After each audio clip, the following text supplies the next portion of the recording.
Hello, my Morning Star family. This is Reverend Cherie Jones, and I am joining you for our midweek meditation. I don't know about you, but last Sunday's message was so impactful. I think Pastor did such a phenomenal job of preaching on a topic that we all can benefit from, no matter how young or old you are.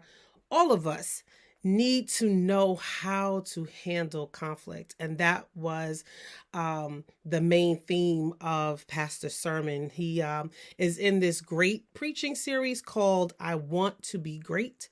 And the thought for episode 5 was, can't we all just get along? And I just want, if you were blessed by last Sunday's message, I want you to say so in the comments. Say something that stood out to you about that message. But I think it was so on time. Um, in the world that we're living in right now, we all need to know how to handle conflict responsibly. And so I invite you to turn with me to the Gospel of Matthew, chapter 18, verses 15 through 17. Matthew chapter 18, verses 15 through 17. And I will be reading from the New Revised Standard Version. And it reads, if another member of the church sins against you, go and point out the fault when the two of you are alone. If the member listens to you, you have regained that one. But if you are not listened to, take one or two others along with you, so that every word may be confirmed by the evidence of 2 or 3 witnesses. If the member refuses to listen to them, tell it to the church. And if the offender refuses to listen even to the church, let such a one be to you as a Gentile or a tax collector. This ends the reading of God's word. We're asking God that you will bless this learning hour. God, illuminate your word so that we might be able to see it clearly and know how we are to apply it to our daily lives. And so let's get into this for just a few minutes. I want to be great.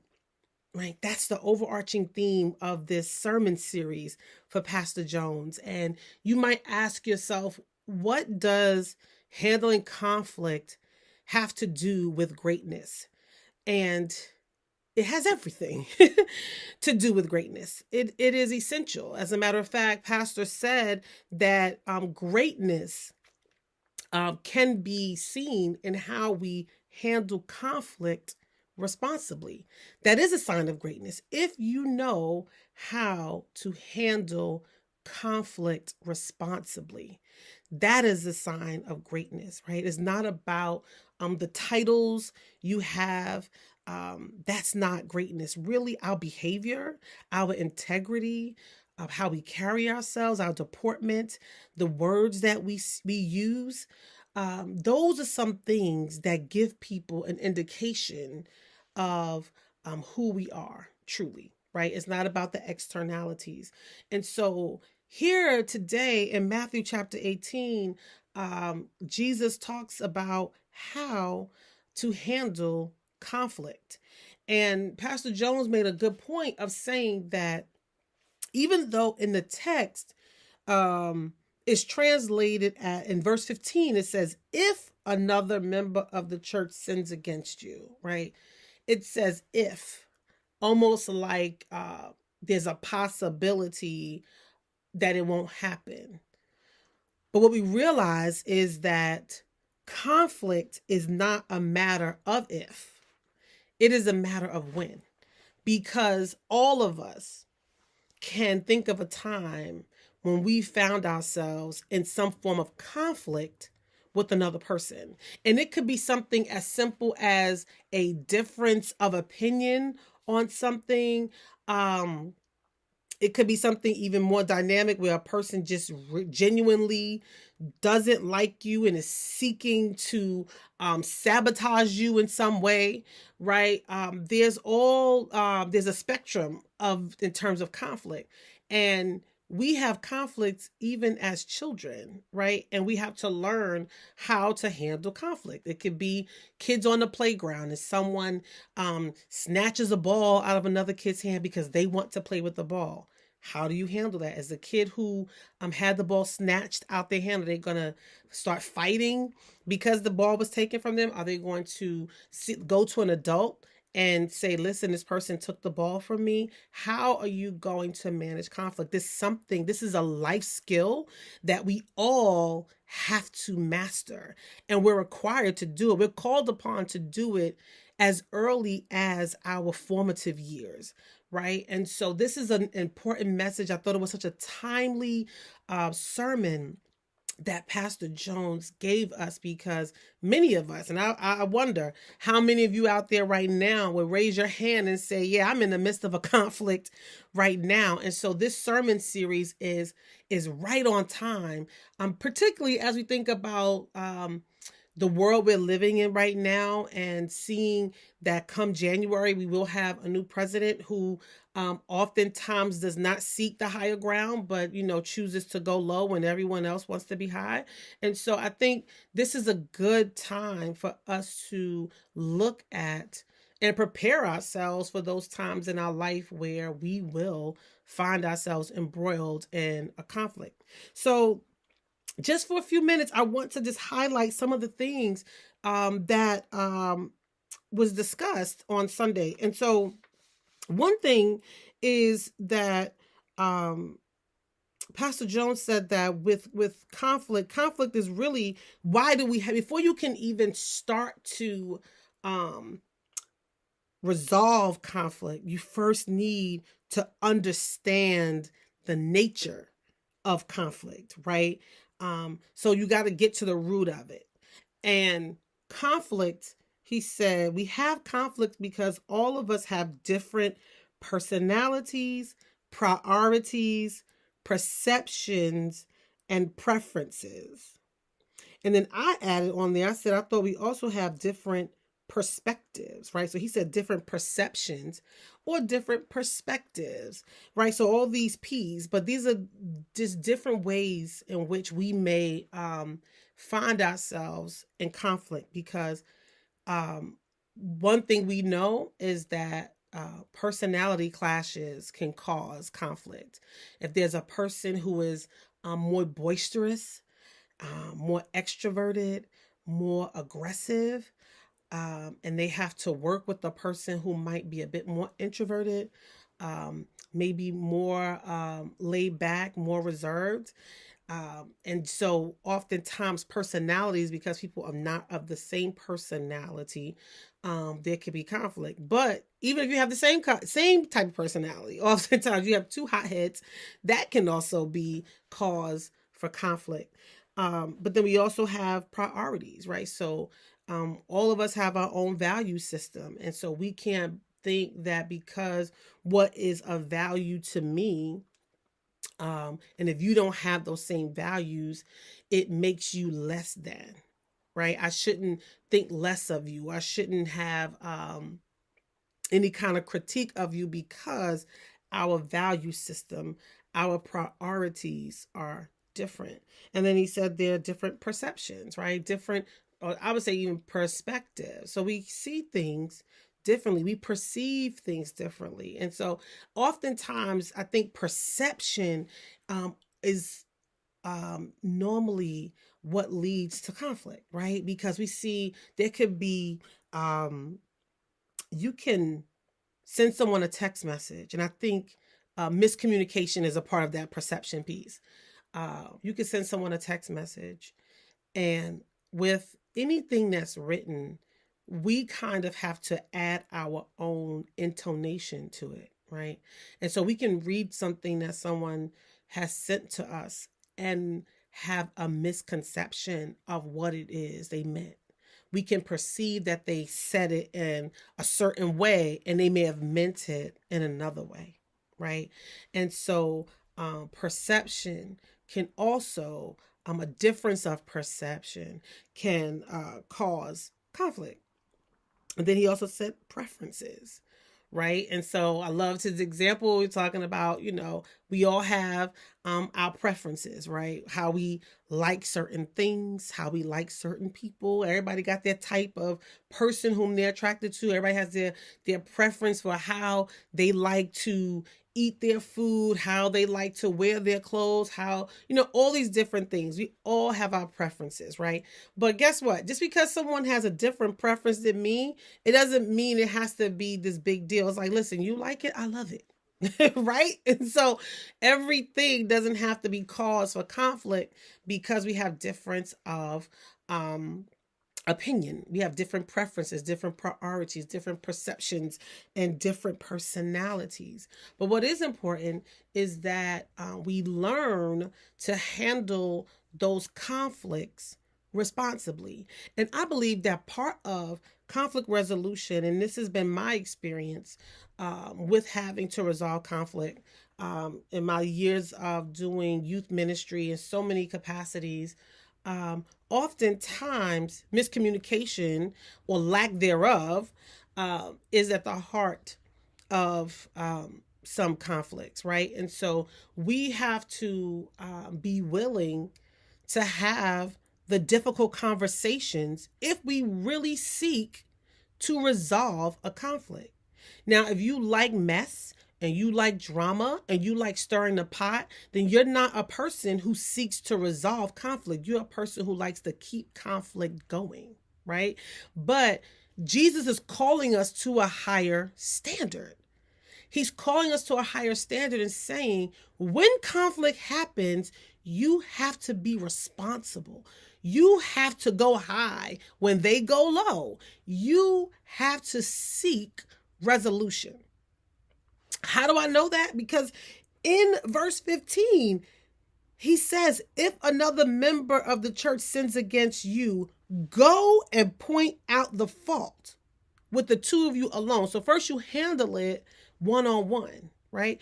Just verse 15 puts so much pressure on us as Christians, but it lets us know where Jesus' heart is at, right? Jesus' heart is at a place where it's like we're not going to allow conflict to thrive in our community.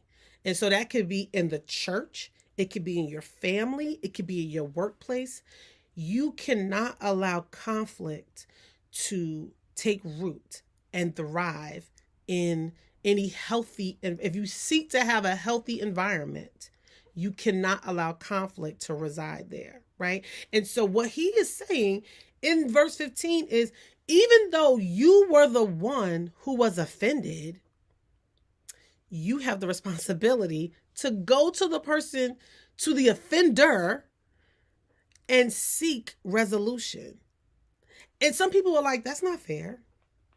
It's not fair because they are the one who did the wrong thing, right? And so the onus of responsibility, you would think, would be on that person who did the offense. Now, logically and reasonably, it would make sense that, yeah, the person who did the wrong should be the one to initiate the resolution. But what we do know is oftentimes the person who may be the offender, it could be they don't know. They didn't realize that they offended you. So if you feel offended, then you need to speak up and say something, right? So a lot of times people like to just sit and sulk and marinate in their feelings. They want to be in their feelings and be upset about what so-and-so said to me or what they did or what they didn't do, as opposed to going to the person and saying, hey, listen, what you said really kind of offended me. And I want us to, I don't want there to be any ill will. And I just need to, share that with you so we can move past it. So I can move past it, but I can't if I just hold on to it. So I wanted to have this conversation with you. Right. And so it's our responsibility, even though we were the one who was offended. If you sitting there waiting on someone to come and apologize, you'll be waiting all day. And so if you recognize that there was an offense, then you need to go and settle it. Now, there are sometimes people, they know exactly what they did and they just don't care, right? But still, it's our responsibility. And for me, and this is not in the Bible, but for me, I believe the other reason is because when a person does wrong, they should be called out on it. Because if they're never challenged on their poor behavior, then it encourages them to continue to behave in that way. And so it's our responsibility when we recognize wrong that we seek to right the wrong, right? We seek to correct the bad behavior. And so here in this text, Jesus is really calling us to a higher standard, that we have to seek resolution. We can't allow conflict, because what we know, if you allow conflict to thrive, it'll just mushroom into something big and ugly, and an issue that was so small, which could have been handled when it was minor. Now you've let weeks and months, sometimes even years, go by. And now this little thing has mushroomed into this huge thing that it didn't have to be. And so in your classes today, we are encouraging you to really take a close look at this text. And verse 15 has so much in it. Just the first verse of this passage has so much for us to really explore and really think about. Do we ever use this in our real lives when we find ourselves in conflict? Do you ever go to the person first, one-on-one, and say how you feel? Is that your first reaction when you find yourself in conflict? Or do you go and gossip about it? Or do you go and sulk in the corner and lick your wounds and just be mad and make a decision that I'm just not going to speak to that person anymore. I'm just not going to deal with them anymore. That is really immature. It's immature behavior. And so if we are seeking to grow in our spirituality, to grow spiritually, right? We want to be mature Christians. We don't want to always be on milk. At some point, we want to eat solid foods. And so if you want to be, spiritually mature, then you have to act like an adult and you have to deal with conflict in a responsible way. And I will say lastly, it's not only about what you do, it's how you do it. Right. And I mean, we've heard this time and time again. It's not only what you say, it's how you say it. Right. And so we are all seeking to be great in some capacity. We want to grow in our relationship with God. We want to grow spiritually. We want to, we're asking God to enlarge our territory, give us more responsibility. All these things. If you're seeking to have more of an abundant life, with that comes responsibilities.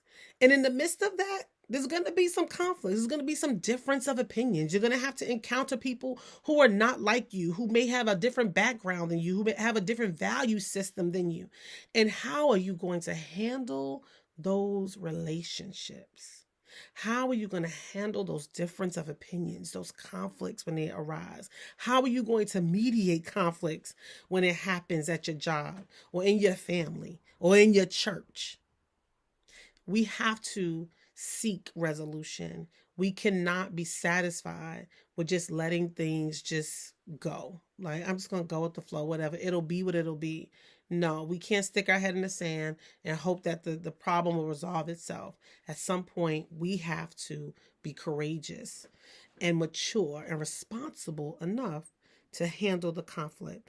And so I encourage you all have a great, this should be a really great conversation in Bible study. And Pastor only dealt with one of his 3 points on Sunday because he was talking about, he said, before we can get to a potential fix for conflict, we must first understand the nature of conflict and how we see it.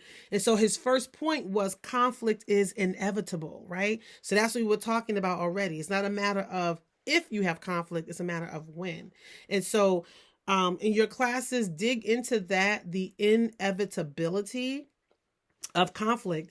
And then the next time Pastor preaches, he'll be looking at the fact that conflict must be faced And conflict can be beneficial. I can't wait to get to that third one. I want to understand why and how conflict can be beneficial. But for right now, this is look at the inevitability of conflict. That should be a really great conversation. You all have a great evening.